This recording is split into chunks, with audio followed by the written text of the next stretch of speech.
প্ৰথম প্ৰত্যক্ষদৰ্শী আৰু সেই সময়ত আপুনি আছিল কি হৈছিল ঘটনাটো এতিয়া চব আপোনালোকে চবেই গম পাইছে যে SITটো গঠন কৰা হৈছে আজি মোক প্ৰথমবাৰ CID কাৰ্যালয়লৈ মাতিছে তো মই আজি ইয়ালৈ আহিছোঁ প্ৰথমবাৰৰ কাৰণে আৰু প্ৰাইম উইটনেছো হয় বা প্ৰতিটো সময়ত মই আছিলোঁ কিন্তু যিখিনি কথা আছে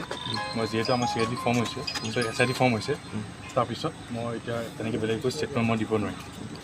মানে কি দেখিছিল সেই সময়ত কি হৈছিল কি দেখা পাইছিল ইনচিডেণ্টটো লৈ পেলাই ষ্টাৰ্টিং পৰা এনিলৈকে যি আছে এতিয়া যিহেতু SIT ফৰ্ম হৈছে মই সকলোখিনি কথা তেওঁ আপোনাৰ দাদাৰ হয় আপুনি ন্যায় নিবিচাৰে মই নিজে ন্যায় বিচাৰিছোঁ কাৰণে আহিছোঁ আৰু মই নিজেও ন্যায় বিচাৰিছে যদি আপোনালোকে কৈ ওলাই আছিলে কিবা যে মই পলাই হৈছোঁ আৰু হৈছোঁ আপোনালোকে দেখিব পাৰে যে দাদাক ছিংগাপুৰ পৰা অনাৰ পৰা দিল্লী এয়াৰপৰ্টৰ পৰা হৈ পেলাই গুৱাহাটী পোৱালৈকে কাহিলী পোৱালৈকে মই আছোঁ লগতে তাৰপিছত পৰ্যায়ত মই এইখিনিত ঘৰতে কাহিলী পোৱালৈকে মই গৈ আছোঁ কিন্তু কথাটো এইটো যে দাদা ন্যায় পোৱাটো মই নিজে বিচাৰিছোঁ আৰু এতিয়া যদি মই কিবা বেলেগ ধৰণৰ কিবা কথা উলিয়াব হেৰি ইনভেষ্টিগেশ্যনটো হেম্পাৰ হ'ব সেইকাৰণে আপোনালোকে সহযোগ কৰক গোটেই বিষয়টো ৰহস্য আছে ৰহস্য বুলি তেনেকৈ কথা নাই যিখিনি মই জানো যিখিনি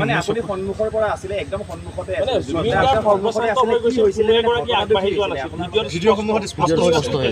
আপুনিও আছিল সেই সময়ত মই আছিলোঁ গোটেইখিনি আছোঁ এতিয়া মই এইটো কথা ক'ব বিচাৰিছোঁ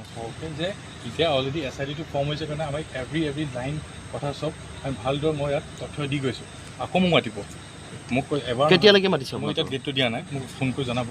আকৌ মই মাতিব আকৌ আহি থাকিম আৰু দাদা ন্যায় নকৰালৈকে যিমান কষ্ট কৰিব লাগে চেষ্টা কৰিলে মই কৰিমেই